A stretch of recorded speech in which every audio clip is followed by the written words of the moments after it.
पहला प्रश्न। बुद्ध कहते हैं वासना दुष्पूर है।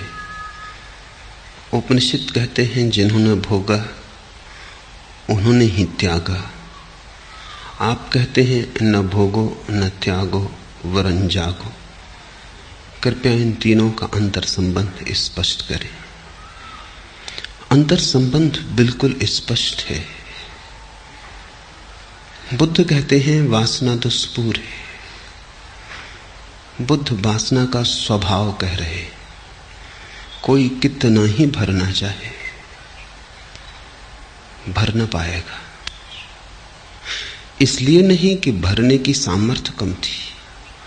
भरने की सामर्थ्य कितनी ही हो तो भी न भर पाएगा। ऐसे ही जैसे पैंदी टूटे हुए बर्तन में कोई पानी भरता हो, इससे कोई सामर्थ्य का सवाल नहीं। पैंदी ही नहीं है तो बर्तन दुष्पूर है। न सामर्थ्य का सवाल है, न सुविधा का, न संपन्नता का। गरीब की इच्छाएं भी अधूरी रह जाती हैं, अमीर की भी। दरिद्र की इच्छाएं भी अधूरी रह जाती हैं, सम्राटों की भी। सिकंदर भी उतने ही खाली हाथ मरता है जितना राह का भिखारी। दोनों के हाथ खाली होते क्योंकि वासना दुष्पूर है। बुद्ध सिर्फ वासना का स्वभाव कह रहे हैं। उपनिषद कहते हैं जिन्होंने भोगा उन्होंने ही त्यागा। अब जो भोगेंगे वही वासना का स्वभाव समझ पाएंगे, दूसरे तो समझेंगे भी कैसे। वासना से दूर दूर खड़े रहे, डरे रहे, भयभीत रहे, वासना में कभी उतरे ही नहीं। कभी वासना के उस पात्र को गौर से देखा नहीं, हाथ में न लिया जिसमें पैंदी नहीं, तो वासना का स्वभाव कैसे समझोगे।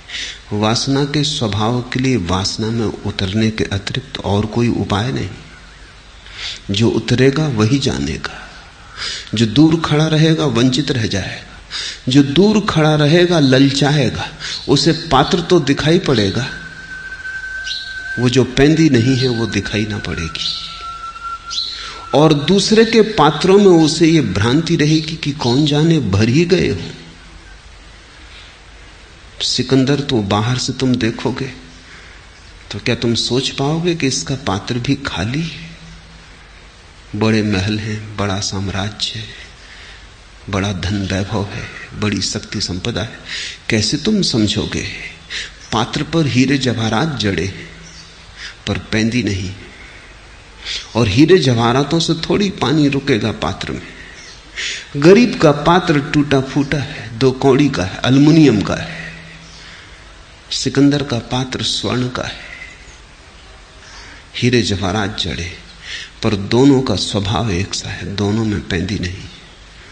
दूर से तो पात्र दिखाई पड़ेगा, पास से ही देखना पड़ेगा, निरीक्षण भर आंख करना पड़ेगा, उतरना पड़ेगा, जीना पड़ेगा। इसलिए उपनिषद कहते हैं तेन त्यक्तेन भुंजीता। जिन्होंने भोगा उन्होंने ही त्यागा। बुद्ध कहते हैं वासना का स्वभाव, उपनिषद कहते हैं वासना को भोगने का परिणाम।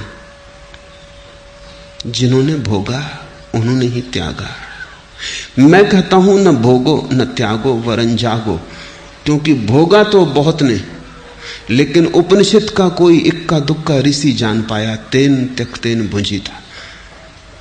भोगा बहुत ने, लेकिन सोए सोए भोगा। सोए सोए भोगोगे तो भी नहीं जान पाओगे। आंख बंद हो तो पात्र को भरते रहोगे, पैंदी का पता ही ना चलेगा। मुल्ला नसरुद्दीन के जीवन में बड़ी प्राचीन घटना। एक युवक उसके पास आया और उस युवक ने कहा बड़े दूर से आया हूं, सुन के खबर, सुगंध की चर्चा सुन के आया हूं। बहुत गुरुओं के पास रहा, कुछ पा न सका। हताश होने के करीब था कि किसी ने तुम्हारी खबर दी, और पक्का भरोसा लेके आया हूं कि अब हाथ खाली न जाएंगे। मुल्ला नसरुद्दीन ने कहा, उस संबंध में पीछे बात कर लेंगे। श्रद्धा है, क्योंकि श्रद्धा हो तो ही तुम सत्य को संभाल सकोगे। मेरे पास सत्य है, पर तुम्हारे पास श्रद्धा है? उस खोजी ने कहा, परिपूर्ण श्रद्धा लेके आया हूं, जो कहेंगे स्वीकार करूंगा। नसरुद्दीन ने कहा, अभी तो मैं कुएं पर पानी भरने जाता हूं, मेरे पीछे आओ, और एक ही बात की श्रद्धा रखना कि मैं जो भी करूं शांति से निरीक्षण करना, प्रश्न मत उठाना, इतना होश रखना। उस युवा ने कहा, यह भी कोई परीक्षा हुई? गया पीछे पीछे, ये कौन सी कठिनाई थी इसमें? नसरुद्दीन ने एक पात्र रखा घाट पर कुएं के। युवक थोड़ा हैरान हुआ, क्योंकि उसमें पैंदी न थी। नसरुद्दीन ने दूसरा पात्र कुएं में डाला, पानी भरा और पैंदी शून्य पात्र में उंडेला। युवक ने कहा, यह आदमी पागल है। सारा पानी बह गया और नसरुद्दीन ने तो देखा ही नहीं। उसने तो फिर कुएं में पात्र डाल दिया, फिर भरा, 2 बार 3 बार, चौथी बार युवक भूल गया कि यहां चुप रहना है। उसने कहा, रुकिए, ये तो ताजिंदगी ना भरेगा, ये तो हम मर जाएंगे भर भर के, तो भी ना भरेगा, क्योंकि इसमें पैंदी नहीं। नसरुद्दीन ने कहा, बस खत्म हो गया संबंध। कहा था श्रद्धा रखना, चुप रहना। और पैंदी से हमें क्या लेना देना है? मुझे पात्र में पानी भरना है, पैंदी से क्या प्रयोजन? फिर मुझे जब पात्र में पानी भरना है तो मैं उसके ऊपर ध्यान रख रहा हूं कि जब सतह पर पानी आ जाएगा, पैंदी से क्या प्रयोजन? उस युवक ने कहा, या तो आप पागल हो और या मैंने अपनी बुद्धि गंवा दी।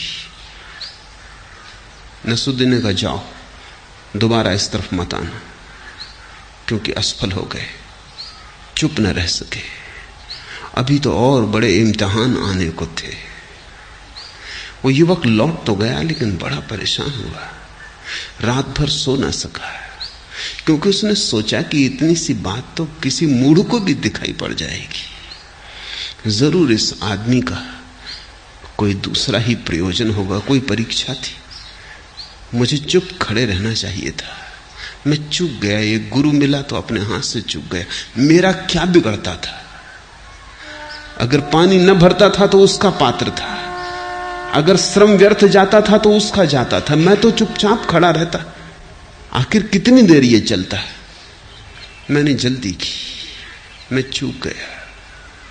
वो दूसरे दिन वापस आया, बहुत क्षमा मांगने लगा। नसरुद्दीन ने कहा कि नहीं, जितनी समझदारी तूने मुझे बताई, अगर इतनी ही समझदारी तू अपनी जिंदगी के प्रति बताए तो मेरे पास आने की कोई जरूरत नहीं। जिस पात्र को तू भर रहा है उसमें पैंदी है। उसने कहा, कौन सा पात्र? नसरुद्दीन ने कहा, फिर तू चूक गया। उतना ही इशारा था, तुझे दिखाई पड़ गया कि पात्र में पैंदी ना हो तो भरा नहीं जा सकता। तूने इतने दिन से वासनाएं भरी, कामनाएं भरी, अब तक नहीं भर पाई। कहीं ऐसा तो नहीं कि उनमें पैंदी नहीं? लेकिन फुर्सत कहां है हमें? कौन चिंता करता है पैंदी की? जब भरना है तो हम भरने का विचार करते हैं। नहीं भर पाते तो सोचते हैं दूसरे बाधा डाल रहे हैं। नहीं भर पाते तो सोचते हैं श्रम जितना करना था उतना नहीं किया, भाग्य ने साथ ना दिया। 1000 कारण खोज लेते, पर एक बात नहीं देखते, कहीं ऐसा तो नहीं कि वासना दुष्पूर है। तो मैं कहता हूं, न भोगो न त्यागो, जागो। क्योंकि अगर भोगने में डूब गए, भूल गए, तो कौन जानेगा, कौन पहचानेगा वासना के स्वभाव को कि वासना दुष्पूर है? तुम भोगने में खो सकते हो बड़ी आसानी से, और फिर घबरा के भाग भी सकते हो। बहुत दिन भरा और न भर पाया, फिर तुम भाग भी सकते हो त्याग की तरफ। लेकिन मूर्छित भोग, मूर्छित त्याग समान धर्म है। उनमें कुछ भी भेद नहीं। मंदिर में बैठो कि मकान में, दुकान में बैठो कि हिमालय पर, कुछ अंतर नहीं है। अगर तुम मूर्छित हो तो तुम वही हो। अंतर तो केवल एक है, क्रांति तो केवल एक है, मूर्छा से जागरण की। इसलिए बुद्ध कहते हैं वासना का स्वभाव, उपनिषद कहते हैं वासना का अनुभव, और मैं तुम्हें दे रहा हूं सूत्र वासना को अनुभव करने का। ये तीनों जुड़े हैं। इनमें से तुम एक भी चूके तो भूल हो जाएगी। अगर तुमने इन तीन में से एक भी सूत्र को विस्मरण किया तो भटक जाओगे। फिर अगर विस्मरण ही करना हो, तीन सूत्र अगर ज्यादा मालूम पड़ते हो, तो मेरे अंतिम सूत्र को ही याद रखना, क्योंकि अगर अंतिम सूत्र याद रहा तो बाकी दो अपने से याद रह जाएंगे। वासना दुष्पूर है, ऐसा बुद्ध कहते हैं, ऐसा तुमने अभी जाना नहीं। भोग अंततः त्याग में ले जाता है, ऐसा उपनिषद कहते हैं, तुम्हें अभी ले नहीं गया। वासना में तुम इतने दिन जिए हो, बुद्ध से थोड़े ज्यादा ही जिए हो। बुद्ध को तो 2500 साल हो गए छुटकारा पाए, तुम 2500 साल ज्यादा अनुभवी हो, फिर भी तुम्हें वासना दुष्पूर न दिखी। उपनिषद को तो लिखे 5000 साल हो गए। जिन्होंने भोगा उन्होंने त्याग दिया, और तुमने इतना भोगा और अभी तक न त्यागा। जरूर कोई चूक हो रही है। जाग कर भोगो, भागने में मत पड़ना। अन्यथा मैं देखता हूं तुम्हारे त्यागी, तुम्हारे महात्मा तुमसे जरा भी भिन्न नहीं। तुम अगर पैर के बल खड़े हो, वे सिर के बल खड़े, मगर बिल्कुल तुम जैसे हो। उल्टे खड़े होने से कहीं कुछ होता है। जिंदगी एक परीक्षण है और जिंदगी एक निरीक्षण है, और जिंदगी प्रतिपल एक जागरण है। परीक्षा घट रही है प्रतिपल। न जागोगे चूकते चले जाओगे, और न जागने की आदत बन जाए तो अनंत काल तक चूकते चले जाओगे। और बहुत से रास्ते में स्थान मिलेंगे जहां लगेगा कि मिल गई मंजिल, और बहुत बार विश्राम करने का मन हो जाएगा। लेकिन जब तक परमात्मा ही ना मिल जाए, यह जिसको बुद्ध निर्वाण कहते हैं, वही ना मिल जाए, तब तक रुकना मत। ठहर भले जाना, लेकिन ध्यान रखना कि कहीं घर मत बना लेना। ताब मंजिल, रास्ते में मंजिलें थीं सैकड़ों, हर कदम पर एक मंजिल थी, मगर मंजिल न थी। ताब मंजिल, उस सत्य की यात्रा के मार्ग पर ताब मंजिल, रास्ते में मंजिलें थीं सैकड़ों। उस असली मंजिल के मार्ग पर बहुत सी मंजिलें मिलेंगी रास्ते में, कभी धन की, कभी पद की, कभी प्रतिष्ठा की, यश की। अहंकार बहुत से खेल रचेगा। हर कदम पर एक मंजिल थी, मगर मंजिल न थी। और हर कदम पर मंजिल मिलेगी, लेकिन मंजिल इतनी सस्ती नहीं है। अगर बहुत होश रखा तो ही तुम इन मंजिलों से बच के मंजिल तक पहुंच पाओगे। कठिन यात्रा है, दूभर मार्ग है, बड़ी चढ़ाई है, उत्तुंग शिखरों पर जाना है, घाटियों में रहने की आदत है। मूर्छित होना जीवन का स्वभाव हो गया है। होश कितना ही साधो, सधता नहीं। बेहोशी इतनी प्राचीन हो गई है कि तुम होश का भी सपना देखने लगते हो बेहोशी में। जैसे कोई रात नींद में सपना देखे कि जाग गया हूं, सपना देखता है कि जाग गया, मगर ये जागना भी सपने में ही देखता है। ऐसे ही बहुत बार तुम्हें लगेगा होश आ गया, लेकिन होश रखना। ताब मंजिल, रास्ते में मंजिलें थीं सैकड़ों, हर कदम पर एक मंजिल थी, मगर मंजिल न थी। कैसे पहचानोगे कि मंजिल आ गई? कैसे पहचानोगे कि ये मंजिल मंजिल नहीं है?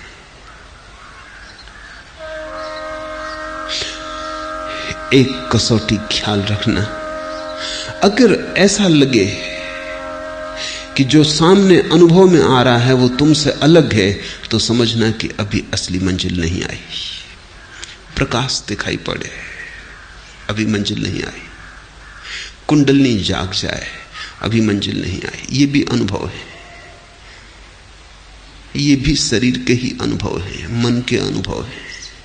परमात्मा सामने दिखाई पड़ने लगे, याद रखना मंजिल नहीं आई, क्योंकि परमात्मा तो देखने वाले में छिपा है, कभी दिखाई नहीं पड़ेगा। जो दिखाई पड़ेगा वो तुम्हारा सपना है। इसको तुम सूत्र समझो, जो दिखाई पड़े अनुभव में आए वो सपना। जिस दिन कुछ दिखाई ना पड़े, कुछ अनुभव में ना आए, केवल तुम्हारा चैतन्य रह जाए, देखने वाला बचे, दृश्य खो जाए, दृष्टा बचे, दृश्य खो जाए, कुछ दिखाई ना पड़े, बस तुम रह जाओ, ना कुछ तुम्हारे चारों तरफ। इसको बुद्ध ने निर्वाण कहा है। शुद्ध चैतन्य रह जाए, दर्पण रह जाए, प्रतिबिंब कोई ना बने, तब तुम भोग के बाहर गए। अन्यथा सभी अनुभव भोग हैं। कोई किसी पत्नी को भोग रहा है, कोई कृष्ण बांसुरी बजा रहे हैं, उनके दृश्य को भोग रहा है। सब भोग है। जहां तक दूसरा है वहां तक भोग है। जब तुम बिल्कुल ही अकेले बचो, शुद्धतम कैवल्य रह जाए, होश मात्र बचे। किसका होश ऐसा नहीं, चैतन्य मात्र बचे। किसकी चेतना ऐसा नहीं। कुछ जानने को ना हो, कुछ देखने को ना हो, कुछ अनुभव करने को ना हो, उस घड़ी आ गई मंजिल। और ये तीन सूत्र बहुमूल्य हैं। बुद्ध कहते वासना दुष्पूर है, स्वभाव की ओर इंगित करते। उपनिषद कहते जिन्होंने भोगा उन्होंने त्यागा, परिणाम की ओर इंगित करते। मैं कहता हूं न भोगो न त्यागो, जागो। मैं विधि देता हूं कि कैसे तुम जानोगे कि बुद्ध ने जो कहा सही है, कैसे तुम जानोगे कि उपनिषद ने जो कहा सत्य है। तुम जानोगे तभी उपनिषद सच होंगे, तुम जानोगे तभी बुद्ध सच होंगे। तुम्हारे जानने के अतिरिक्त न तो बुद्ध सच है न उपनिषद सच है। तुम्हारा बोध ही प्रमाण होगा बुद्ध की सच्चाई का। इसलिए बुद्ध ने कहा है, किसी ने पूछा कि हम कैसे तुम्हारा सम्मान करें, हम कैसे कृतज्ञता ज्ञापन करें, इतना दिया है। बुद्ध ने कहा है, मैंने जो कहा है तुम उसके प्रमाण हो जाओ, मैंने जो कहा है तुम उसके गवाह हो जाओ, बस मेरा सम्मान हो गया। और कुछ धन्यवाद की जरूरत नहीं है। जिस दिन भी तुम बुद्ध के गवाह हो जाओगे, जिस दिन तुम प्रमाण हो जाओगे कि उपनिषद जो कहते हैं सही है, उसी दिन तुमने उपनिषद को जाना, उसी दिन तुमने बुद्ध को पहचाना। फर्क बहुत ज्यादा नहीं है बुद्ध में और तुम में, उपनिषद में और तुम में फर्क बहुत ज्यादा नहीं है। ऐसे बहुत ज्यादा मालूम होता है, ऐसे जरा भी ज्यादा नहीं है। फर्क बड़ा थोड़ा है। तुम सोए हो, बुद्ध जागे हैं। तुम आंख बंद किए हो, बुद्ध ने आंखें खोल ली।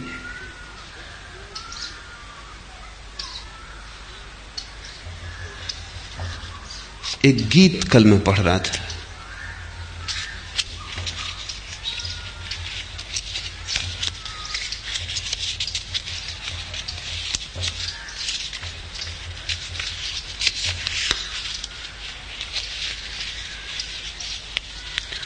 लो हम बताएं गुंचा और गुल में है फर्क क्या, कली और फूल में फर्क क्या है। लो हम बताएं गुंजाओ गुल में है फर्क क्या, एक बात है कही हुई एक बेकही हुई। बस इतना ही फर्क है। एक बात है कही हुई एक बेकही हुई। बुद्ध फूल है, तुम कली हो। उपनिषद खिल गए, तुम खिलने को हो। जरा सा फर्क है, ऐसे बहुत बड़ा फर्क भी है, क्योंकि उतने ही फर्क पर तो सारा जीवन रूपांतरित हो जाता है। कली बस कली है, सिकुड़ी और बंद। मुरझा भी सकती है, जरूरी नहीं है कि फूल बने, बन भी सकती है, चूक भी सकती है। और कली में कोई गंध थोड़ी है, गंध तो तभी आती है फूल में जब खिलता है, जब गंध बिखरती है, हवाएं ले जाती हैं उसके संदेश को दूर दूर। अभी तुम बंद कली हो, गंध को संभाले हो अभी, और जब तक बटेगी ना गंध तब तक तुम आनंदित ना हो सकोगे। जब तक तुम लुटा ना दोगे दोनों हाथों से, उलीच ना दोगे अपनी गंध को जिसे तुम लिए चल रहे हो। मेरे देखे मनुष्य की पीड़ा यही है। पीड़ा तुम जिसे कहते हो वो पीड़ा नहीं है। कभी तुम कहते हो पैर में कांटा लग गया, सिर में दर्द है, नौकरी नहीं मिली, पत्नी मर गई। ये असली पीड़ाएं नहीं। पत्नी न मरे, पैर में कांटा न लगे, सिर में दर्द न हो तो भी पीड़ा रहे। पीड़ा एक है, और वो पीड़ा यह है कि जो तुम लेके आए हो वो लुटा नहीं पाए अब तक। जो तुम संभाले चल रहे हो उसे बांट नहीं पाए। तुम एक ऐसे मेघ हो जो बरसना चाहता है और बरस नहीं पाता। तुम एक फूल हो जो खिलना चाहता है और खिल नहीं पाता। तुम एक ज्योति हो जो जलना चाहती है और जल नहीं पाती। यही पीड़ा है। कांटे का लग जाना, सिर का दर्द, पत्नी का मर जाना, पति का न होना, बहाने हैं। इन बहानों की खूंटियों पर तुम असली पीड़ा को ढांक के अपने को धोखा दे लेते हो। थोड़ा सोचो, कोई पीड़ा न रहे जिसको तुम पीड़ा कहते हो, क्या तुम आनंदित हो जाओगे? इतना क्या काफी होगा कि सिर में दर्द ना हो आनंदित होने के लिए? क्या इतना काफी होगा कि कांटा ना लगे? क्या इतना काफी होगा कि कोई बीमारी ना आए?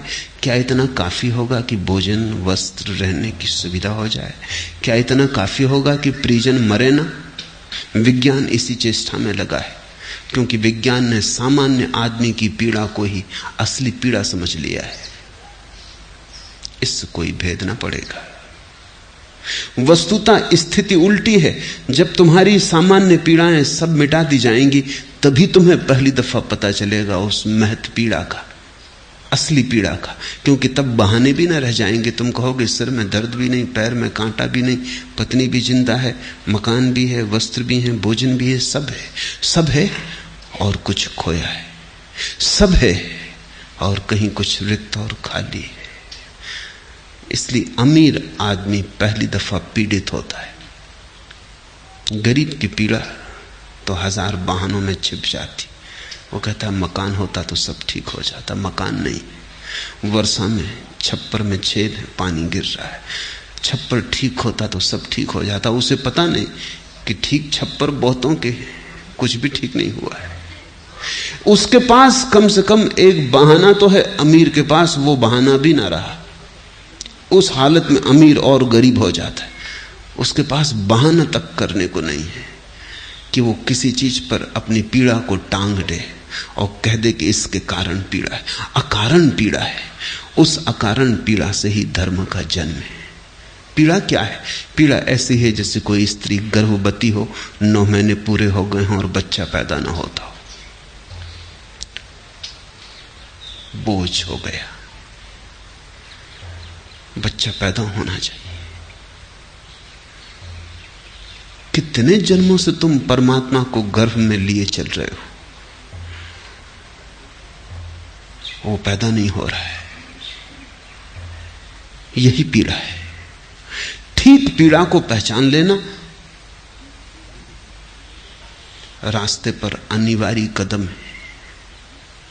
जब तक तुम गलत चीजों को पीड़ा समझते रहोगे और उनको ठीक करने में लगे रहोगे, तभी तक तुम संसारी हो। जिस दिन तुम्हें ठीक पीड़ा समझ में आ जाएगी कि ये रही पीड़ा, हाथ पड़ जाएगा पीड़ा पर, तब तुम पाओगे कि पीड़ा यही है। लो हम बताएं गुंजा और गुल में है फर्क क्या, एक बात है कही हुई एक बेकही हुई। जब तक तुम जिस गीत को अपने भीतर लिए चल रहे हो सदियों सदियों से, जन्मों जन्मों से, वो गीत गाया ना जा सके, जिस नाच को तुम अपने पैरों में संभाले चल रहे हो, जब तक वो नाच घूंघर बांध के नाच ना उठे, तब तक तुम पीड़ित रहोगे। उस नाच को हमने परमात्मा कहा है, उस गीत के फूट जाने को हमने निर्वाण कहा है, उस फूल के खिल जाने को हमने कैवल्य कहा है। तुम्हारी कली फूल बन जाए, मुक्ति मोक्ष मंजिल आ गई।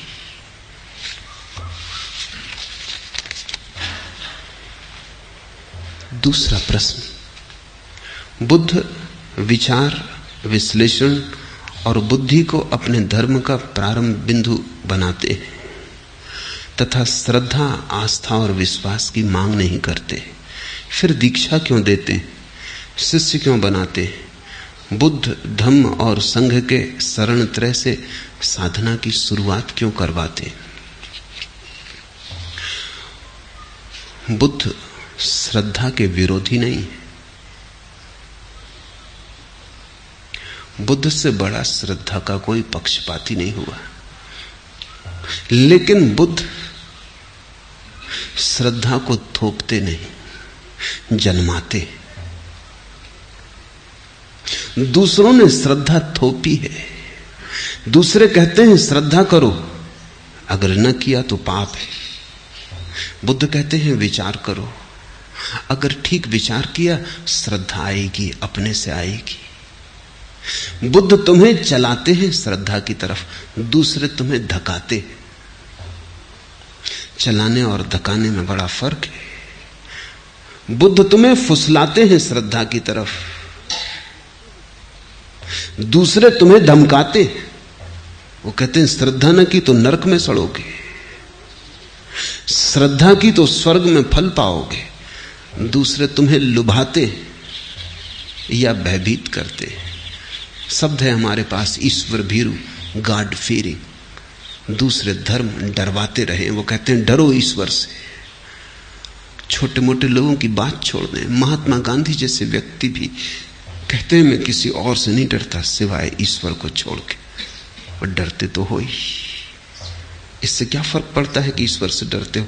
और बड़े मजे की बात है, संसार से डरते तो ठीक भी था, ईश्वर से डरते हो। ईश्वर से डरने का तो अर्थ हुआ कि आचरण जबरदस्ती होगा। ईश्वर से डरने का तो कोई भी कारण नहीं है। संसार से भला डरो, क्योंकि यहां उपद्रवी हैं, सब तरह के दुष्ट हैं। शैतान से डरो, एक दफा समझ में आ जाए। परमात्मा से डरते हो, परमात्मा यानी प्रेम। प्रेम से कहीं डर का कोई संबंध बन सकता है? जहां प्रेम है वहां डर कैसा, और जहां डर है वहां प्रेम कैसा? भय के पास प्रेम की गंध नहीं उठ सकती, और प्रेम के पास भय की दुर्गंध नहीं आती। लेकिन धर्मों ने लोगों को डरना सिखाया है कि डरो, लोगों को कपा दिया है। बुद्ध ने लोगों को फुसलाया, धमकाया नहीं। बुद्ध ने कहा सोचो, बुद्ध ने कहा विचार करो, बुद्ध ने कहा जीवन को अनुभव करो, विश्लेषण करो। बुद्ध ने विज्ञान दिया, अंधविश्वास नहीं। लेकिन इसका यह अर्थ नहीं कि बुद्ध ने श्रद्धा नहीं दी, बुद्ध ने ही श्रद्धा दी। ऐसे सोच विचार जब तुम करने लगोगे, अचानक एक दिन तुम पाओगे श्रद्धा का पड़ाव आ गया। सोच विचार की यात्रा से ही कोई श्रद्धा तक पहुंचता है। इसे थोड़ा समझो, ये विरोधाभासी लगेगा। बिना सोच विचारे तो कोई कभी श्रद्धा तक नहीं पहुंचता। एक बात, दूसरी बात, सिर्फ सोच विचार से भी कोई कभी श्रद्धा तक नहीं पहुंचता। और तीसरी बात, सोच विचार करते करते एक घड़ी आती, आदमी सोच विचार के आगे चला जाता है। सोच विचार के पहले श्रद्धा नहीं है, सोच विचार के मध्य श्रद्धा नहीं है, लेकिन सोच विचार के आगे चला जाता है। कब तक सोचोगे? सोचने की सीमा है, तुम्हारी सीमा नहीं। जल्दी ही तुम पाओगे सोचने का तो अंत आ गया, तुम अब भी हो। सोचना तो पिछड़ने लगा, तुम्हारे पैर आगे बढ़े जाते। बुद्ध वहीं ले जा रहे हैं। बुद्ध कहते हैं घबराओ मत, बुद्धि की तो सीमा है, डरो मत, तुम असीम हो। अगर तुम चले तो जल्दी ही बुद्धि का चुकतारा आ जाएगा, जगह आ जाएगी जहां तख्ती लगी कि यहां बुद्धि समाप्त होती। तो बुद्ध कहते हैं श्रद्धा दो तरह की हो सकती। एक, बिना विचारे, विचार में गए बिना पहले ही स्वीकार कर ली, वो झूठी है, वो मिथ्या है, उसको ही हम अंधश्रद्धा कहें, वो आंख वाले की नहीं है। और ऐसी श्रद्धा सदा कमजोर रहेगी, और ऐसी श्रद्धा कभी भी तोड़ी जा सकती है। कोई भी हिला देगा, कोई भी जीवन का तथ्य मिटा देगा ऐसी श्रद्धा को। दो कौड़ी की है, इसको कोई मूल्य मत देना। और इस श्रद्धा से तुम मुक्त ना होगे, इस श्रद्धा से तुम बंध जाओगे, ये जंजीर की तरह तुम्हें घेर लेगी। जिसको तुमने अपने अनुभव से नहीं पाया, उसे तुम अपनी संपदा मत समझना। ये अविचार की श्रद्धा है। फिर विचार में चलो तो तुम डरते हो विचार में चलने से, क्योंकि अक्सर लोग विचार में अटक जाते हैं, काफी नहीं चलते, दूर तक नहीं चलते, 2 कदम चलते हैं और रुक जाते हैं। राह के किनारे झोपड़ा बना लेते हैं, वहीं ठहर जाते हैं, मंजिल तक नहीं पहुंचते।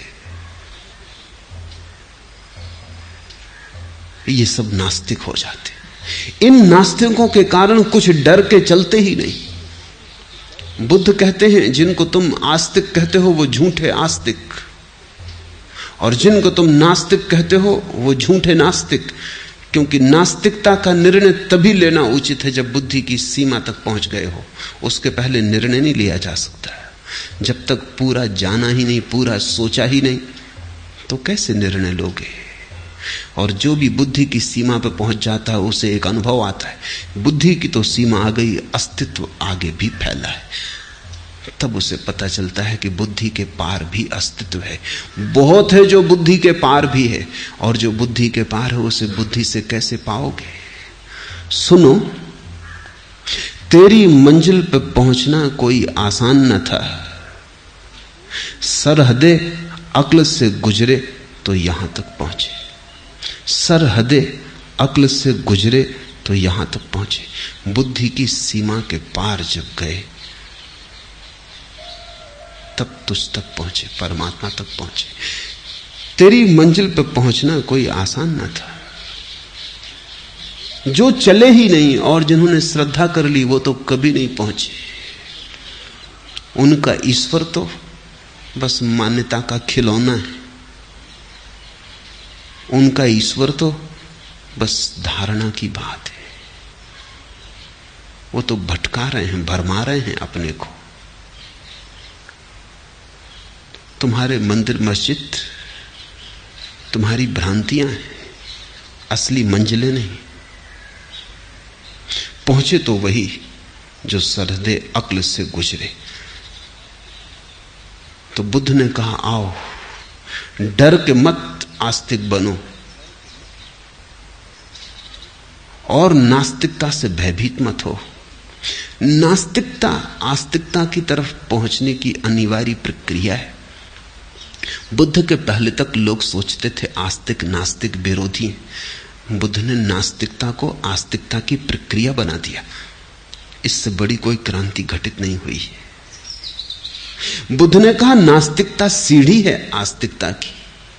हां, सीढ़ी पे बैठ जाओ तो तुम्हारी भूल है, सीढ़ी का कोई कसूर नहीं। मैं तुमसे कहूं कि चढ़ो ऊपर, छत पर जाने की ये रही सीढ़ी, तुम सीढ़ी पर ही बैठ जाओ तो तुम कहो ये सीढ़ी तो छत की दुश्मन है, लेकिन सीढ़ी ने तुम्हें नहीं पकड़ा है। सीढ़ी तो चढ़ाने को तैयार थी, सीढ़ी तो चढ़ाने को ही थी, सीढ़ी का और कोई प्रयोजन न था, लेकिन सीढ़ी को तुमने अवरोध बना लिया, तुम उसी को पकड़ के बैठ गए। नास्तिकता सीढ़ी है, और जो ठीक से नास्तिक नहीं हुआ वो कभी ठीक से आस्तिक न हो सकेगा। इसे तुम संभाल के मन में रख लेना। मेरे पास तो रोज लोग आते हैं, उनमें जो आदमी नास्तिकता से गुजरा है उसकी शान, और उनमें जो आदमी ने नास्तिकता की पीड़ा झेली है, संदेह को भोगा है, संदेह के कांटों में गुजरा है, इंकार जिसने किया है उसके स्वीकार का मजा और गरिमा, और जिसको न कहने में डर लगता है उसके हां की कितनी कीमत हो सकती है। उसकी हां नपुंसक है। जिसने कभी नहीं कहा उसकी हां का भरोसा मत करना। वो हां कमजोर की हां है, बलशाली की नहीं। बुद्ध ने लोगों को बलशाली की हां सिखाई। बुद्ध ने कहा ना कहो, डरो मत, क्योंकि ना कहना न सीखोगे तो हां कैसे कहोगे। हां आगे की मंजिल है, ना के पहले नहीं, ना के बाद है। कहो दिल खोल के ना। बुद्ध ने मनुष्य को पहली दफा धर्म की सबलता दी। उसके पहले धर्म निर्बल का था। लोग कहते हैं निर्बल के बलराम। बुद्ध ने लोगों को सबलता दी,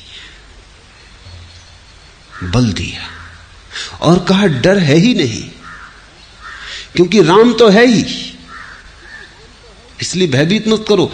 तुम्हारे न कहने से राम नहीं हो जाता, और तुम्हारे हां कहने से राम हो नहीं जाता, लेकिन तुम्हारे न कहने से तुम होना शुरू होते हो, और जब तुम हो तभी तो तुम हां कह सकोगे। थोड़ा सोचो, अगर तुम ना कहना जानते ही नहीं, या इतने डर गए हो, इतने पंगु हो गए हो कि तुमसे इंकार निकलता ही नहीं, तो तुमसे स्वीकार क्या निकलेगा। स्वीकार तो इंकार से बड़ी घटना है। इंकार तक नहीं निकलता। तुम रेगिस्तान भी नहीं हो अभी नास्तिकता के, तो तुम आस्तिकता के मरुद्यान कैसे हो सकोगे। तुम अभी रूखी सूखी नास्तिकता भी नहीं अपने में ला पाए, तो हरी भरी फूलों से सजी आस्तिकता कैसे ला पाओगे। आस्तिकता नास्तिकता के विपरीत नहीं है, आस्तिकता नास्तिकता के आगे है। आस्तिकता मंजिल है, नास्तिकता साधन। इसलिए बुद्ध ने एक नई कीमिया दी है मनुष्य जाति को, जिसमें नास्तिकता का भी उपयोग हो सकता है। और इसे मैं कहता हूं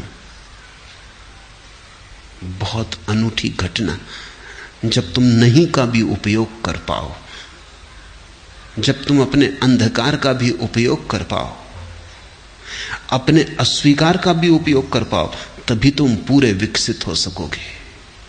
जब तुम्हारा अंधकार भी प्रकाश की तरफ जाने का साधन हो जाए, जब तुम अपने अंधकार को भी रूपांतरित कर लो, वो भी प्रकाश का ईंधन बन जाए, जब तुम अपने इंकार को भी अपनी स्वीकार की सेवा में रत कर दो, वो दास हो जाए, तुम्हारी नास्तिकता आस्तिकता के पैर दबाए, तभी। बुद्ध ने विचार दिया, विश्लेषण दिया। बुद्धि को अपने धर्म का प्रारंभ बिंदु का, अंत नहीं। इसलिए तुम घबराओ मत कि बुद्ध दीक्षा क्यों देते,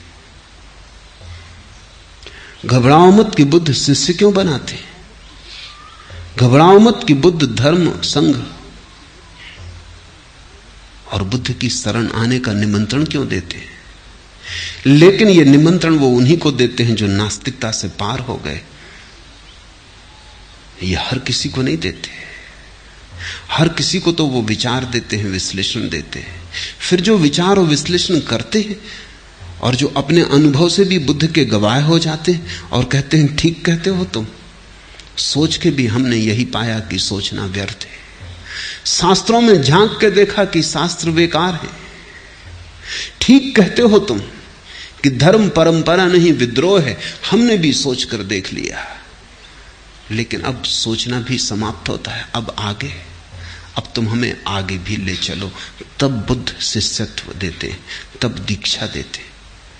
जो विचार से गुजर आया, जो विचार से निकल आया,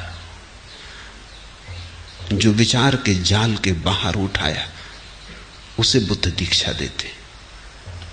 मुझसे लोग पूछते कि अगर श्रद्धा से ही उसे पाना है तो आप लोगों को इतना समझाते क्यों? समझाता हूं इसलिए कि पहले श्रद्धा को पाना है। श्रद्धा से उसको पाना है, जरूर स्वीकार, लेकिन पहले श्रद्धा को पाना है। और श्रद्धा को तुम कैसे पाओगे? दो उपाय हैं। एक तो तुम्हें भयभीत कर दूं कि नरक में, अग्नि में जलोगे, जलते कढ़ाओं में, आग के उबलते कढ़ाओं में डाले जाओगे, या तो तुम्हें भयभीत कर दूं, प्रलोभित कर दूं कि स्वर्ग में अप्सराएं तुम्हारी प्रतीक्षा कर रही हैं। अगर श्रद्धा की तो स्वर्ग, अश्रद्धा की तो नरक।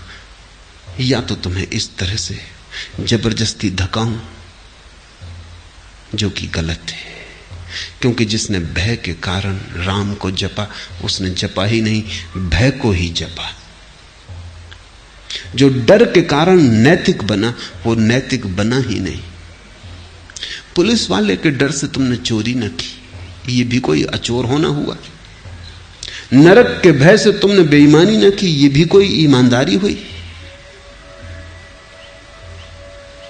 नरक के कढ़ाओं में जलाए जाओगे, इस भय से तुमने ब्रह्मचर्य धारण कर लिया, ये भी कोई काम वासना से मुक्ति हुई।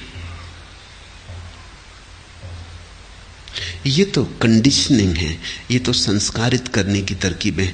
रूस में एक बड़ा मनोवैज्ञानिक हुआ पावलव, उसने तो, अब रूस तो नास्तिक मुल्क है, लेकिन पावलव की बातें रूस के लोगों को भी जमी।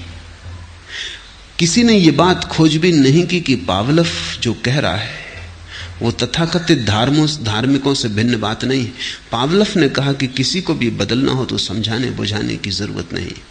समझो कि एक आदमी सिगरेट पीता है तो इसको समझाने की जरूरत नहीं है, और ना सिगरेट के पैकेट पर लिखने की जरूरत है कि सिगरेट पीना हानिकर है, इससे कुछ भी ना होगा। इससे सिगरेट न छूटेगी, सिर्फ हानि के प्रति वो अंधा हो जाएगा। रोज रोज पैकेट पे पढ़ता रहेगा तो हानि शब्द का जो परिणाम होना था वो भी ना होगा।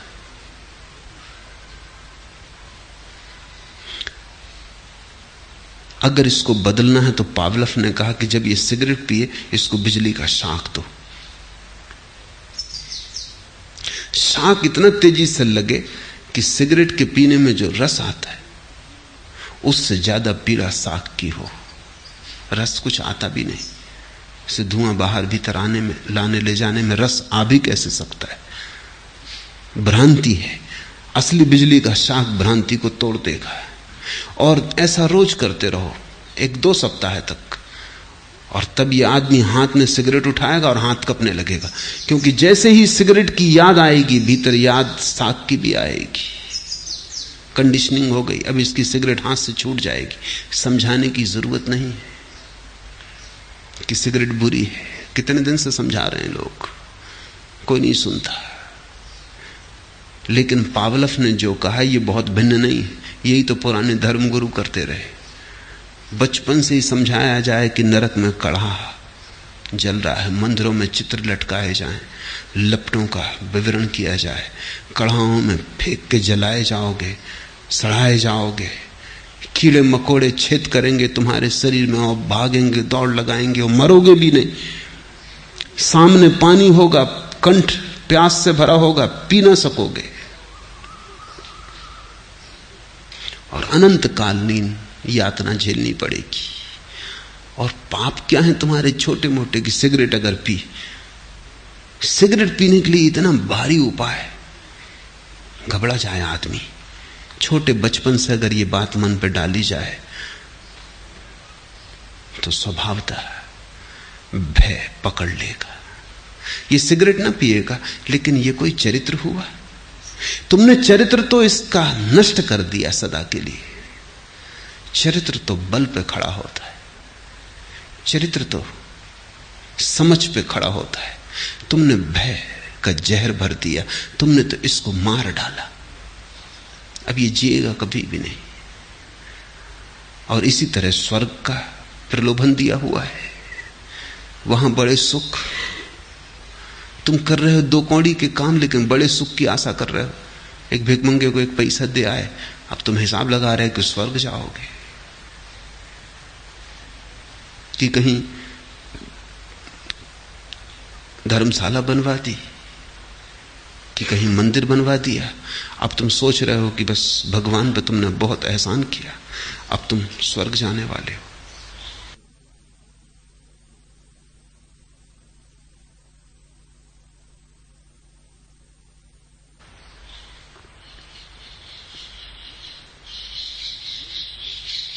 मैंने सुना है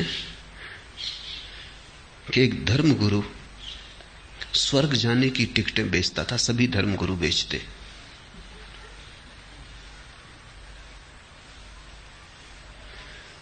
स्वभावतः कुछ अमीर खरीदते तो प्रथम श्रेणी की देता, कोई गरीब खरीदते 2य श्रेणी की, 3य श्रेणी भी थी, और जनता 4थी श्रेणी भी थी।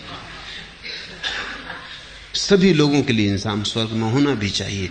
तरह तरह के लोग हैं, तरह तरह की सुविधाएं होनी चाहिए। काफी धन उसने इकट्ठा कर लिया था। लोगों को डरा डरा के, नरक के भय से लोग खाना ना खाते, पैसा इकट्ठा करते कि टिकट खरीदनी है। यही कर रहे हैं लोग, खाना नहीं खाते। मैं देखता हूं तीर्थ यात्रा को जाते, कपड़ा नहीं पहनते, मंदिर में दान दे आते, खुद भूखों मरते हैं, ब्राह्मण को भोजन कराते। सदियों से डरवाया है ब्राह्मण ने कि हम ब्रह्म के सगे रिश्तेदार हैं। भाई भतीजावाद, अपना नाता करीब का करवा देंगे तुम्हारा इंसान भी। खुद खाओगे कोई पुण्य ना होगा, ब्राह्मण को खिलाओगे पुण्य होगा। लोग भूखों मरते हैं, तीर्थ यात्रा करते हैं, ब्राह्मण को खिलाते हैं, पंडित पुरोहितों को देते। उस धर्मगुरु ने बहुत धन इकट्ठा कर लिया। एक रात एक आदमी उसकी छाती पे चढ़ गया जाके चुरा लेके, और उसने कहा निकाल, सब रखते। उसने गौर से देखा, उसकी ही जात का आदमी था। उसने कहा अरे तुझे पता है नरक में सड़ेगा। उसने कहा छोड़ फिकर, पहली श्रेणी का टिकट पहले ही खरीद लिया, सब निकाल पैसा, तुमसे ही खरीदा है टिकट, वो हम पहले ही खरीद लिए, उसकी तो फिक्र ही छोड़ो तुम। अब नरक से तुम हमें न डरवा सकोगे,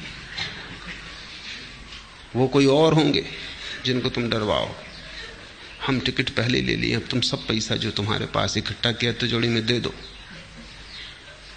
लोग यही कर रहे हैं। इसको तुम चरित्र कहते हो? भय पर खड़े, लोभ पर खड़े व्यक्तित्व को तुम चरित्र कहते हो? यह चरित्र का धोखा है। बुद्ध ने यह धोखा नहीं दिया।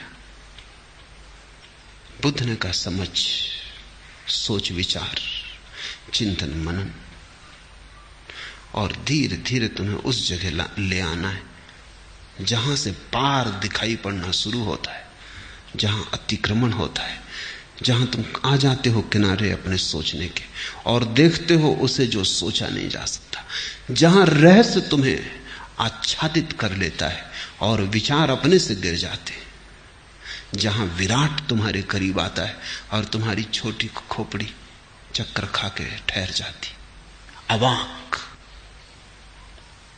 बुद्ध ने कहा श्रद्धा थोपेंगे नहीं, श्रद्धा तक तुम्हारी यात्रा करवाएंगे।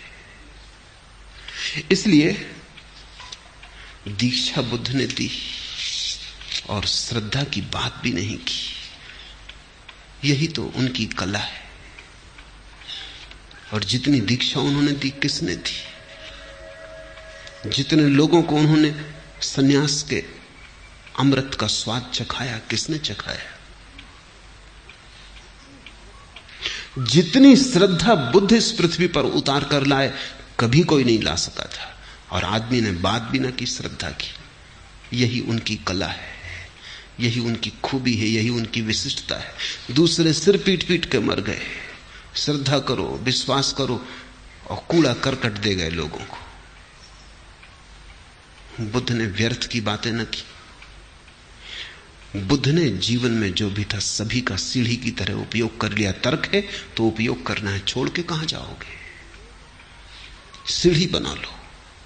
संदेह है, घबराओ मत, इसकी भी सीढ़ी बना लेंगे। डर क्या है, इस पे भी चढ़ जाएंगे। तर्क के कंधे पे खड़े होंगे, संदेह के सिर पे खड़े होंगे और पार देखेंगे। और जब पार का दिखाई पड़ता है तो श्रद्धा उतरती है।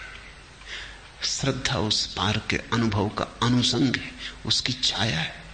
जैसे गाड़ी के बैलों के पीछे चाक चले आते, जिससे तुम भागते हो, तुम्हारे पीछे तुम्हारी छाया भागती चली आती। जिसको दिखाई पड़ गया विराट, एक झलक भी मिल गई उसकी, जरा सी देर को हटे बादल और सूरज दिखाई पड़ गया। एक झलक ही सही, अंधेरी रात में चमकी बिजली, एक झलक दिखाई पड़ गई कि राह है, और दूर खड़े मंजिल के कलश झलक गए।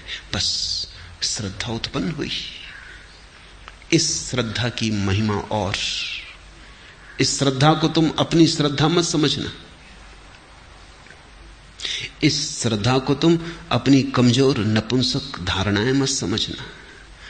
ये श्रद्धा अर्जित करनी होती है। बुद्ध ने कहा कोई व्यक्ति पैदा होते से श्रद्धा लेके नहीं आता, संदेह ही लेके आता है। हर बच्चा संदेह लेके आता है। इसलिए तो बच्चे इतने प्रश्न पूछते हैं जितने बूढ़े भी नहीं पूछते। बच्चा हर चीज से प्रश्न बना लेता है, स्वाभाविक है, पूछना ही पड़ेगा, क्योंकि पूछ पूछ के ही तो वहां पहुंचेंगे जहां अनुभव होगा। और सब पूछना गिर जाता, सब जिज्ञासा गिर जाती। मुझसे लोग कहते हैं आप क्यों इतना समझाते हैं जब श्रद्धा से पहुंचना है? समझाता हूं ताकि श्रद्धा तक पहुंचना हो जाए। फिर तो तुम खुद ही चल लोगे, श्रद्धा काफी है, फिर मेरी जरूरत ना होगी। श्रद्धा तक तुम्हें फुसला के ले आऊं, फिर तो मार्ग सुगम है, फिर तो तुम खुद ही चल लोगे, फिर तो तुम्हारी श्रद्धा ही खींच लेगी, फिर तो श्रद्धा का चुंबक काफी है।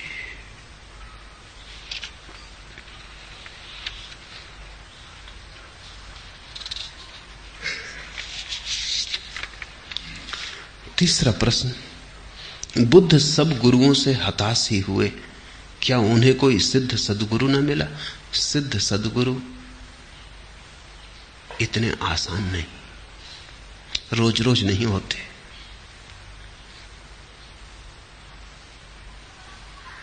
जगह जगह नहीं मिलते। हजारों वर्ष बीत जाते तब कभी कोई एक सिद्ध सद्गुरु होता है। तो ये सवाल तुम्हारे मन में इसलिए उठता है कि तुम सोचते हो सिद्ध सद्गुरु तो गांव गांव बैठे हुए।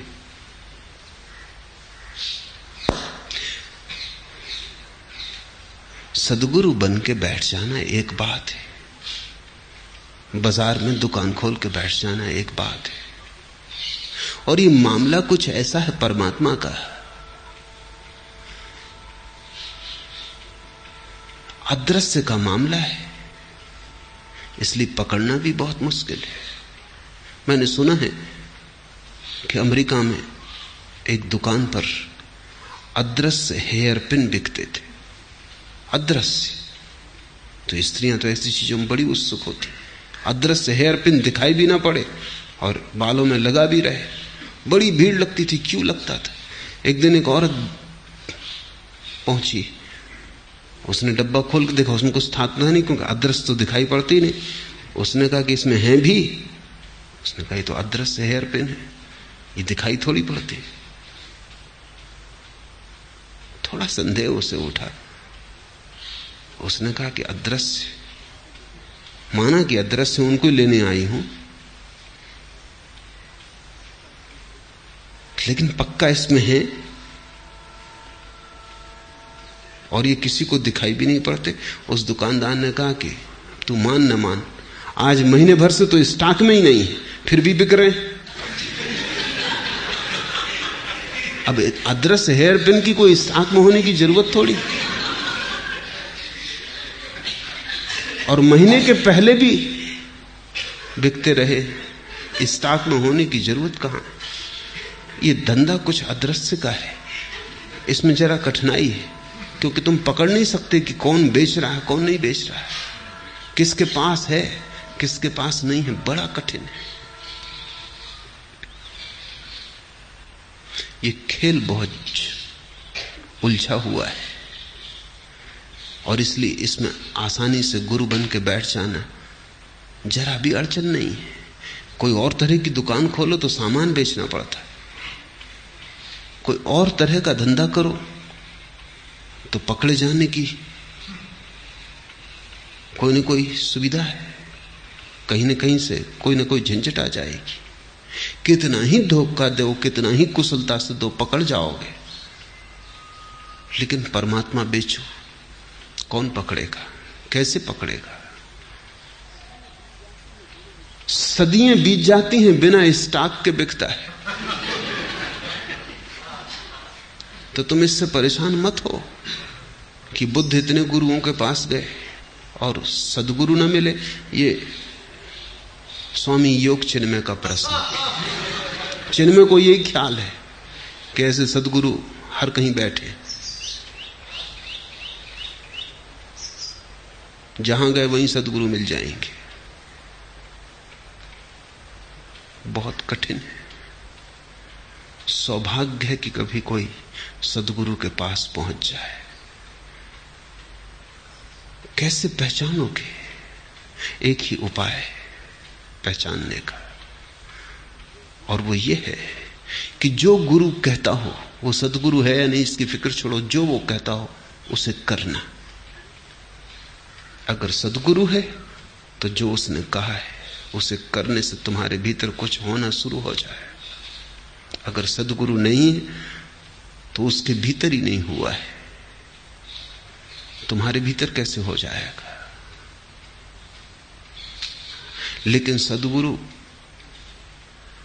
तो कभी कभी होते, पर सदगुरु की तलाश तो सदा होती, इसलिए झूठों को बैठने का अवसर मिल जाता है। और चूंकि तुम कभी करते ही नहीं कुछ, तुम सिर्फ सुनते हो, इसलिए तुम्हें धोखा दिया जा सकता है। तुम कुछ करोगे तो ही तुम्हें धोखा नहीं दिया जा सकता। मेरी ऐसी समझ है कि चूंकि तुम धोखा देना चाहते हो, इसलिए तुम्हें धोखा दिया जा सकता है। तुम कुछ करना तो चाहते नहीं,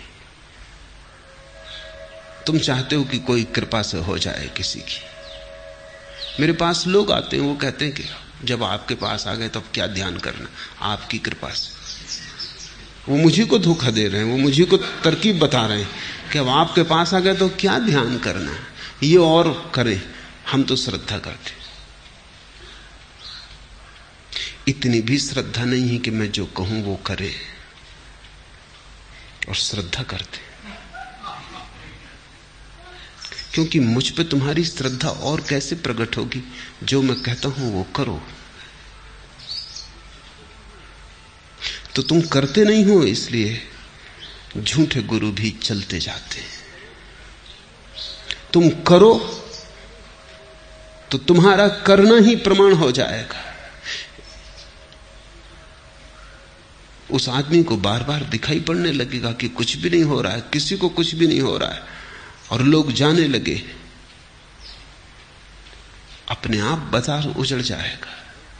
बुद्ध ने यही किया। वो गए तो, लेकिन जिसके पास भी गए, जो भी उसने कहा वही किया।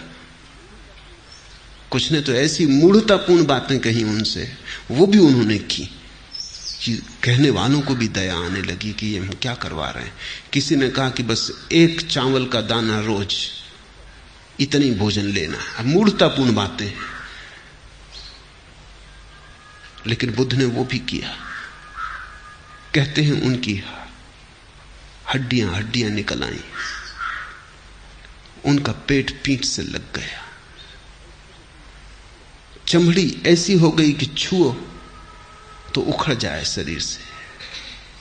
तब उस गुरु को भी दया आने लगी, कितनी धोखेबाज रहा हो, अभी जरा अति से हो गई। उसने हाथ जोड़े, उसने कहा कि तुम कहीं और जाओ, जो मैं जानता था मैंने बता दिया, इससे ज्यादा मुझे कुछ पता नहीं है। ऐसे बुद्ध की निष्ठा ने ही, उनकी अपनी निष्ठा ने ही कसौटी का काम किया। भटकते रहे, सबको जांच लिया, कहीं कुछ पाया नहीं, तब अकेले की यात्रा पर गए। और यह भी सोच लेने जैसा है कि तुम अक्सर चूंकि करना नहीं चाहते इसलिए जल्दी मानना चाहते हो। तुम्हारी मानने की जल्दी भी करने से बचने की तरकीब है। जीवन में प्रत्येक चीज अर्जित करनी होती है। श्रद्धा भी इतनी आसान नहीं है कि तुमने कर ली और हो गई। संघर्ष करना होगा, तपाना पड़ेगा, स्वयं को जलाना पड़ेगा। धीरे धीरे निखरेगा तुम्हारा कुंदन, गुजरेगा आंख से स्वर्ण, शुद्ध होगा। तभी तुम्हारे भीतर श्रद्धा का आविर्भाव होगा। और सद्गुरु गली कूचे नहीं बैठे हुए। कभी हजारों वर्ष में एक सिद्ध सद्गुरु होता है। सदियां बीत जाती खोजियों को खोजते खोजते। इसलिए अगर कभी तुम्हें किसी सद्गुरु की भनक पड़ जाए तो सौभाग्य समझना, अहोभाग्य समझना।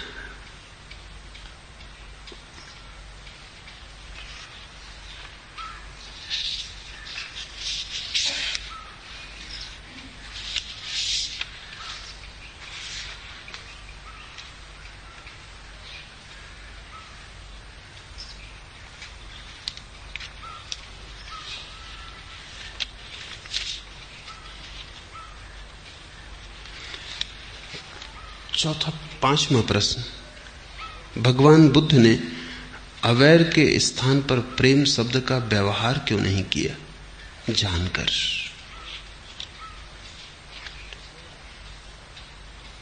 अवैर नकारात्मक है, अहिंसा जैसा। बुद्ध कहते हैं वैर छोड़ दो, तो जो शेष रह जाता है वही प्रेम है। बुद्ध प्रेम करने को नहीं कहते, क्योंकि जो प्रेम किया जाता है वो प्रेम नहीं। तुम चिकित्सक के पास जाते हो, वो निदान करता है बीमारी के, वो औषधि देता है बीमारी मिटा देने को।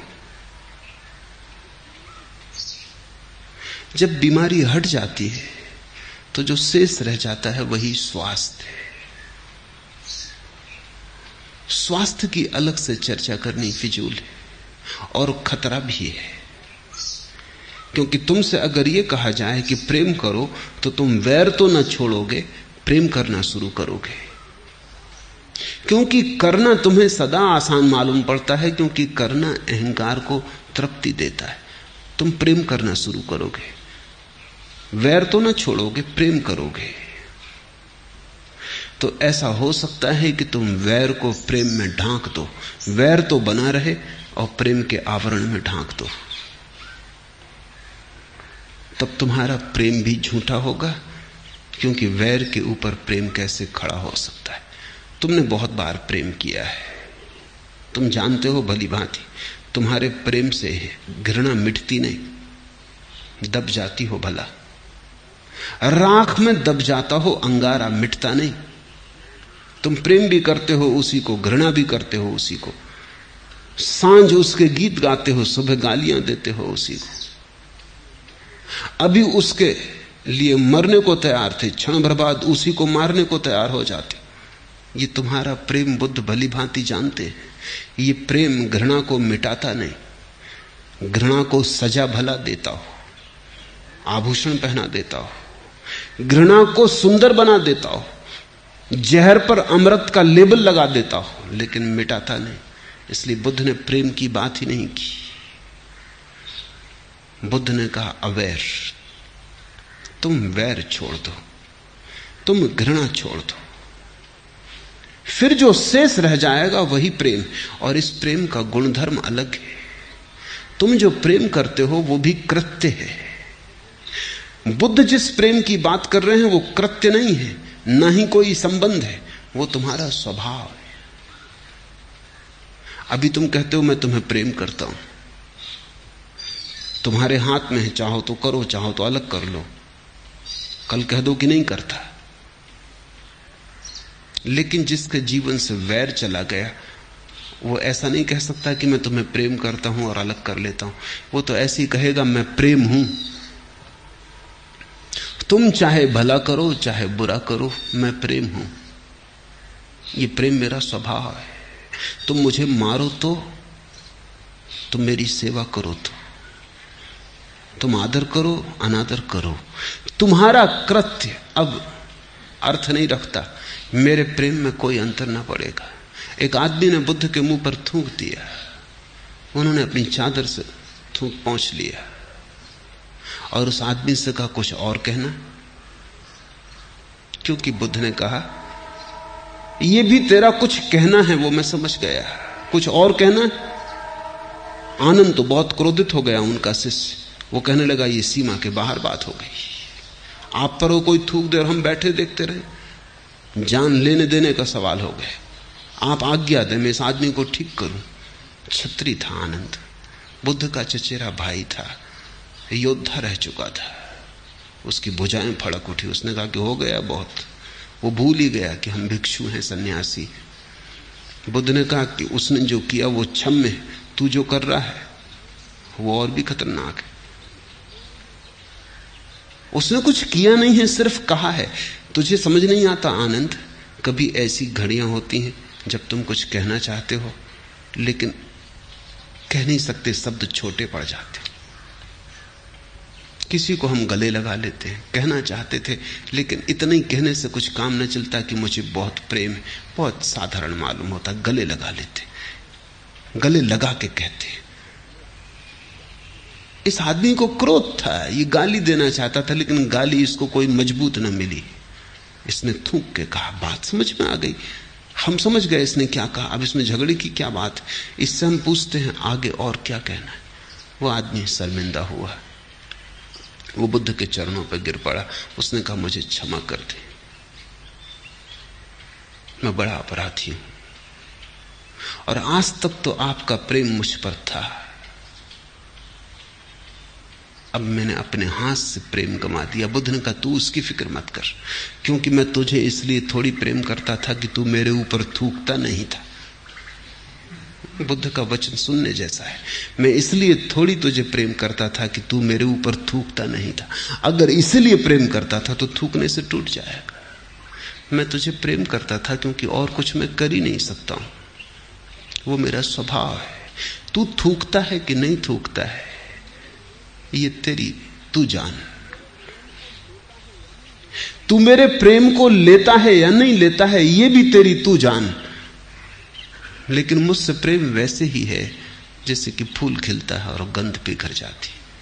अब दुश्मन पास से गुजरता है तो उसके नासापुटों को भी भर देती, वो खुद ही रूमाल लगा ले बात अलग। मित्र निकलता उसके नासापुटों को भी भर देती। मित्र थोड़ी देर ठहर जाए फूल के पास और उसके आनंद में भागीदार हो जाए, बात अलग। कोई न निकले रास्ते से तो भी गंध गिरती रहती है सूने एकांत में। तो बुद्ध ने कहा मेरा प्रेम स्वभाव है, इसको समझ लो। जिसे तुम प्रेम कहते हो वो स्वभाव नहीं है, वो तुम्हारा कृत्य है, वो तुम्हारी एक चित्त दशा है, स्वभाव नहीं। तो इसलिए जिसे तुम सुबह प्रेम करते हो शाम को उसे घृणा कर सकते हो, कोई अंतर नहीं पड़ता, क्योंकि चित्त बदल जाता है, मूड बदल जाता है, भाव बदल जाता है।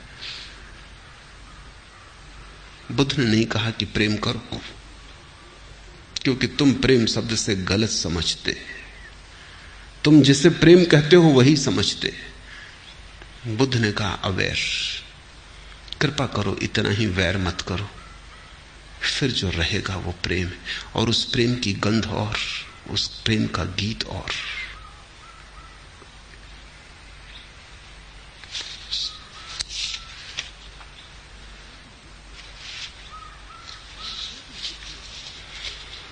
और जो भी बुद्ध ने कहा है स्मरण रखना, वो एक गहन अनुभव से कह रहे हैं, ऐसे प्रेम को जान के कह रहे हैं।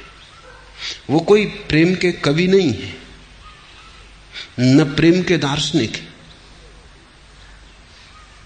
उन्होंने प्रेम का अनुभव किया है, इस नए ढंग के प्रेम को जाना है जो स्वभाव बन जाता है।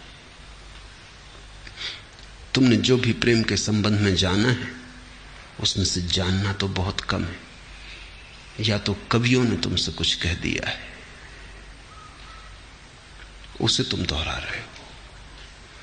क्योंकि फ्रायड ने अपने एक पत्र में एक मित्र को लिखा है कि अगर दुनिया में कवि ना होते तो शायद प्रेम को कोई जानता ही नहीं। बात समझ में आती, कवि गाते रहे प्रेम की बात। हालांकि कवियों को भी कोई प्रेम बहुत पता होता है, ऐसा नहीं। अक्सर तो बात उल्टी, जिनके जीवन में प्रेम नहीं होता वो प्रेम की कविता करके अपने मन को बहलाते। जिसके जीवन में प्रेम है वो कविता किस लिए करे, उसका जीवन ही कविता होता है। लेकिन जिनके जीवन में प्रेम नहीं होता वो बैठ के प्रेम की कविता कर करके अपने मन को बहलाते। जो प्रेम वो प्रकट नहीं कर पाए किसी और तरह से, उसे कविता में उंडेलते हैं। अक्सर प्रेम की 100 में से 99 कविताएं उन लोगों ने लिखी हैं जिन्हें प्रेम का कोई अनुभव नहीं। ये बड़ी कठिन बात है। अक्सर बहादुरी की बातें वही लोग करते हैं जो कायर। वो अक्सर बहादुरी के किस्से गढ़ के बताते रहते।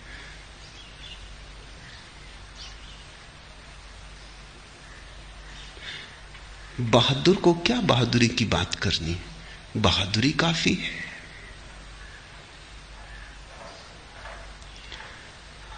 बुद्ध ने जो कहा है वो किसी कवि की बात नहीं, न किसी शास्त्रकार की बात है। उन्होंने प्रेम जाना, और उन्होंने प्रेम एक ही तरह से जाना, और एक ही तरह से जाना है किसी ने जब भी जाना। उन्होंने वैर छोड़ के जाना। तुम जिससे प्रेम कहते हो उसे वो भी जानते थे। उनकी पत्नी थी, बच्चा था, माँ थी, पिता थे, सब थे। उनको उन्होंने खूब प्रेम किया था, और एक दिन पाया कि उस प्रेम में कुछ भी नहीं, वो केवल मन का सपना है। उस प्रेम की व्यर्थता को देखकर वो हट आए। उन्होंने फिर नए ढंग का प्रेम खोजना चाहा। उस प्रेम में तो घृणा दबी थी, मिटी ना थी। उन्होंने एक ऐसा प्रेम जानना चाहा जो इतना शुद्ध हो कि घृणा उसे विकृत ना करे, जिसमें घृणा का एक बूंद भी ना हो। और मजा ऐसा है कि दूध की भरी प्याली में जहर की एक बूंद काफी है उसे नष्ट करने को। यद्यपि जहर की भरी प्याली में दूध की एक बूंद उसे शुद्ध न करेगी। विकृत बड़ा समर्थ है, अशुद्ध बड़ा समर्थ है, शुद्ध बड़ा कोमल है, नाजुक है। फूल की तरफ एक पत्थर मार दो तो फूल बिखर जाता है, और 1000 फूल पत्थर को मारो तो भी कुछ नहीं होता।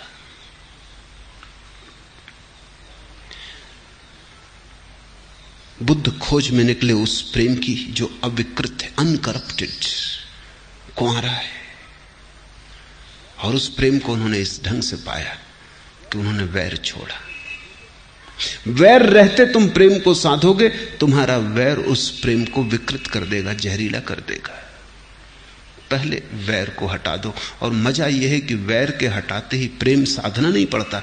तुम अचानक पाते हो कि अरे ये वैर के कारण ही प्रेम दिखाई नहीं पड़ता था, ये तो सतत बह रहा है भीतर, ये तो स्वभाव है।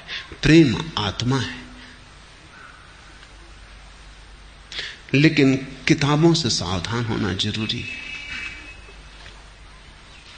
किताबों से पढ़ पढ़ के मत प्रेम को समझने की कोशिश करना।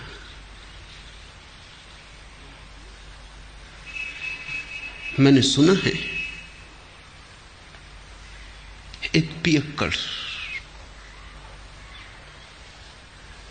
को एक धर्म गुरु समझा रहा था कि देख, बंद कर ये पीना, नहीं तो परमात्मा से चूक जाएगा। तो उस पियक्कड़ ने कहा कि हमने तो पी पी के और बेहोश हो के ही उसे पहचाना है, तो परीक्षा हो जाए। उसने कहा, किधर से बर्क चमकती है देखें ए वाइज, मैं अपना जाम उठाता हूं, तू किताब उठा। और बिजली किस तरफ चमकती है देखेंगे, तू अपनी किताब उठा। मैं अपना जाम उठाता हूं, तू किताब उठा।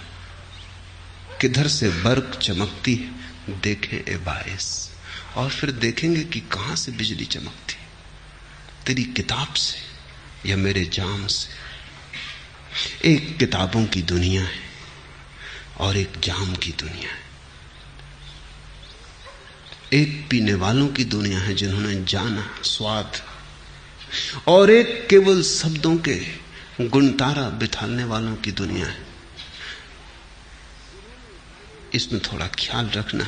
जिन्होंने जाना है उन्होंने कहा अवेयर, और जिन्होंने नहीं जाना उन्होंने कहा प्रेम।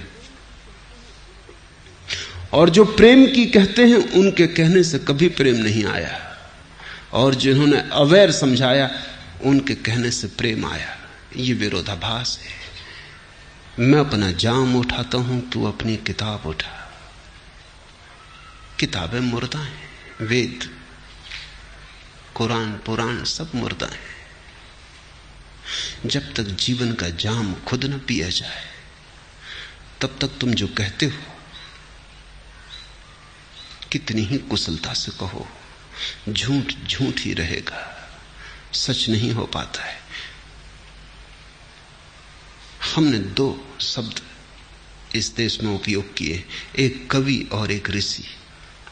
ऋषि हम उसको कहते हैं जिसका काव्य अनुभव से आया, और कवि हम उसे कहते हैं जिसका काव्य कल्पना से आया। दोनों कवि हैं,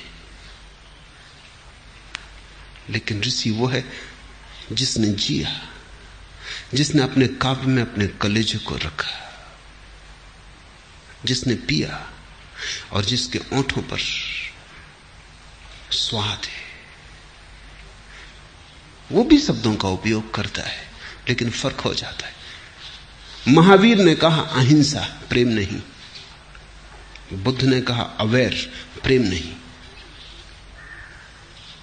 क्योंकि दोनों ने ये बात समझ ली कि असली सवाल प्रेम को लाने का नहीं है, असली सवाल अहिंसा को हटाने का, हिंसा को हटाने का है, वैर को हटाने का है, घृणा को हटाने का है। घृणा है रोग, हटते ही प्रेम का स्वास्थ्य अपने आप उपलब्ध हो जाता है। बदलियां गिर गई हैं, आकाश थोड़ी लाना है, सिर्फ बदलियां हटा देनी। आकाश तो मौजूद ही है, आकाश तो तुम हो। इसलिए अब और प्रेम क्या लाना है, तुम प्रेम हो। थोड़े घृणा के बादल हट जाएं बस।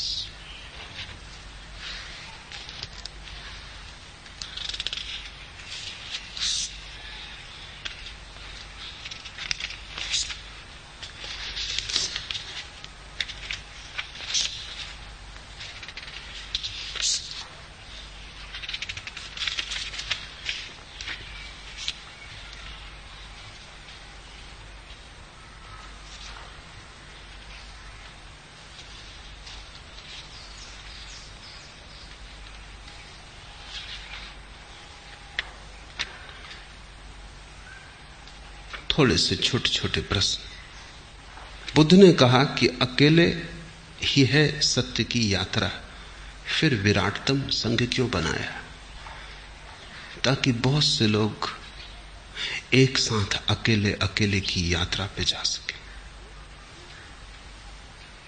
साथ जाने के लिए संघ नहीं बनाया। साथ तो कोई जा ही नहीं सकता समाधि में, अकेले अकेले ही जाना होता है।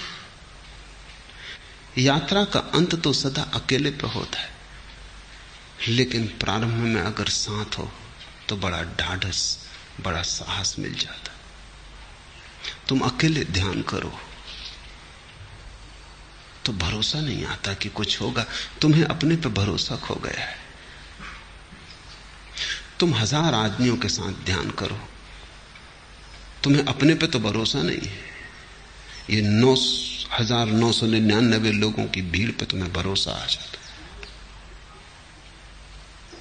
इनमें से भी प्रत्येक की यही हालत है, इनको अपने पे भरोसा नहीं है। हो भी क्या अपने पे भरोसा, जिंदगी भर की कुल कमाई कूड़ा करकट है, कुछ अनुभव तो आया नहीं। इनकी आस्था ही खो गई कि हमें और शांति मिल सकती, असंभव। इन्हें अगर आनंद मिल भी जाए तो ये सोचेंगे कि ये कोई कल्पना हुई या किसी ने कोई जादू कर दिया, मुझे और आनंद नहीं, ये हो नहीं सकता। सभी की यही हालत है। लेकिन 10,000 लोग जब साथ खड़े होते हैं तो 9,999 तुम्हें बल देते हैं कि जिस तरफ इतने लोग जा रहे हैं वहां कुछ होगा। ये बल प्राथमिक धक्का बन जाता है, इससे गति शुरू हो जाती। एक बार गति शुरू हो गई फिर तो तुम्हें अपने ही अनुभव से भरोसा आने लगता है। धीरे धीरे साथ की कोई जरूरत नहीं रह जाती, तुम अकेले हो जाते हो। अकेले होने के लिए भी साथ की जरूरत है। तुम इतने कमजोर हो गए हो, तुमने इतना अपने स्वभाव को भुला दिया है कि तुम्हें अपने पर ही भरोसा लाने के लिए भीड़ की जरूरत हो जाती। बुद्ध ने संघ बनाया ताकि लोग अकेले की अंतर यात्रा पर एक दूसरे के सहारे प्राथमिक चरण उठा सके। अंतिम चरण तो सदा अकेला है, फिर तो वहां कोई भी नहीं रह जाता। और बुद्ध के हिसाब में तो आखिरी चरण पर तुम भी नहीं रह जाते। अनत्ता, अनात्मा, आत्मा तक खो जाती। दूसरे की तो फिक्र छोड़ें, बुद्ध कहते हैं तुम भी नहीं बचते। कुछ बचता है जिसको शब्द देने का उपाय नहीं, अनिर्वचनीय, शून्य जैसा कुछ। लेकिन न तुम होते न कोई दूसरा होता। पर प्राथमिक चरण पर इसका उपयोग है। मेरा भी अनुभव यही है कि मैंने लोगों को अकेले अकेले भी ध्यान करवा के देखा, गति नहीं होती। लेकिन साथ अगर वो ध्यान करते, एक दफा गति हो जाती, फिर तो वो खुद ही कहते हैं कि अब हम अकेला करना चाहते। साथ से शुरुआत सुगमता से हो जाती। तुम साहस भी जुटा पाते हो, तुम थोड़े पागल होने की हिम्मत भी जुटा पाते हो, तुम थोड़े आनंदित होने की हिम्मत भी जुटा पाते हो। जब 1000 लोग नाचते हैं तो तुम्हारे पैर में भी कोई नाचने लगता है, तब रोके नहीं रुकता।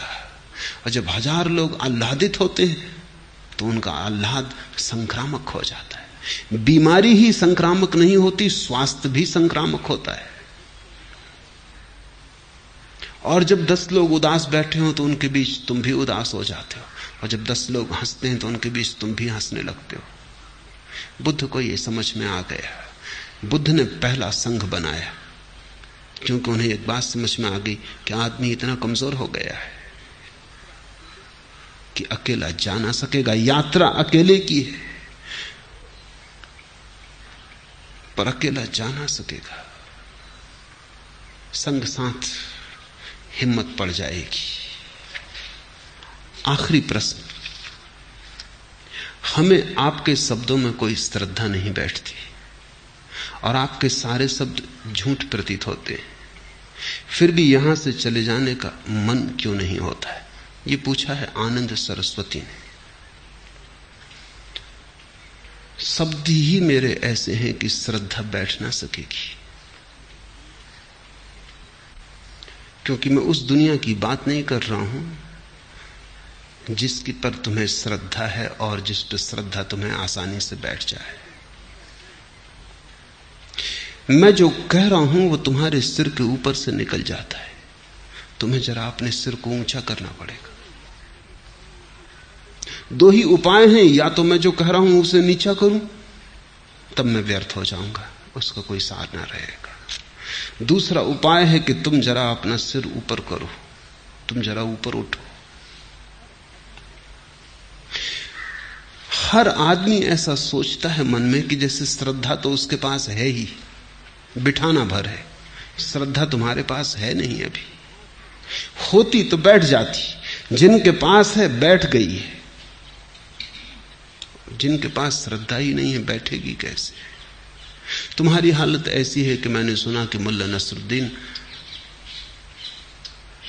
आंख के डॉक्टर के पास गया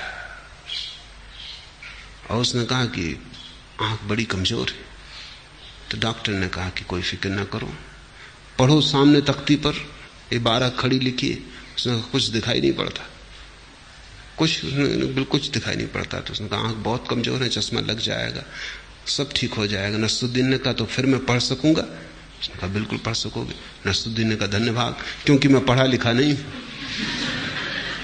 अब चश्मा लगाने से थोड़ी तुम पढ़े लिखे हो जाओगे, मुझे सुन सुन के थोड़ी श्रद्धा बैठ जाएगी। श्रद्धा होनी भी तो चाहिए।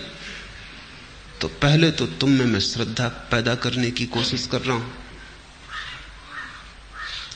श्रद्धा पैदा नहीं होती, घबराओ मत, जल्दी भी कोई नहीं। झूठी श्रद्धा मत करना, पहली बात। जब तक न हो करना मत, प्रतीक्षा करना, जल्दबाजी मत करना, क्योंकि जिसने झूठी कर ली वो सच्ची श्रद्धा से सदा के लिए वंचित रह जाएगा। संदेह करो, हर्ज क्या है? अभी संदेह है तो संदेह ही करो, कुछ तो करो। श्रद्धा नहीं सही, संदेह सही। संदेह से ही धीरे धीरे श्रद्धा की तरफ उठोगे। संदेह करते करते जब तुम पाओगे कि संदेह थकता है और गिरता है, मैं जो कह रहा हूं तुम उसे संदेह से काट ना सकोगे। मैं जो कह रहा हूं वो तुम्हारे संदेह को काट देगा। होने दो संघर्ष, जल्दी कुछ नहीं है। और तुम कहते हो कि आपके सारे शब्द झूठ प्रतीत होते हैं, ठीक ही है, बात होंगे ही, क्योंकि तुम जहां खड़े हो वहां तुमने झूठ को सच मान रखा है। इसलिए जब तुम सच को पहली बार सुनोगे वो झूठ मालूम होगा।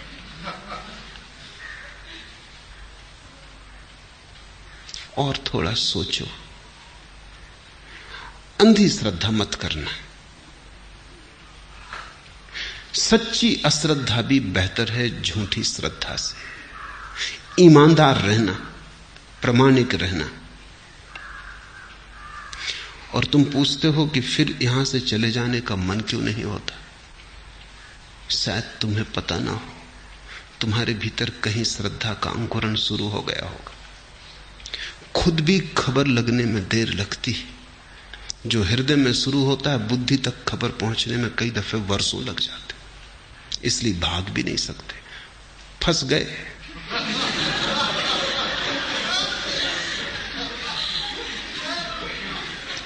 अब जाने का उपाय भी नहीं,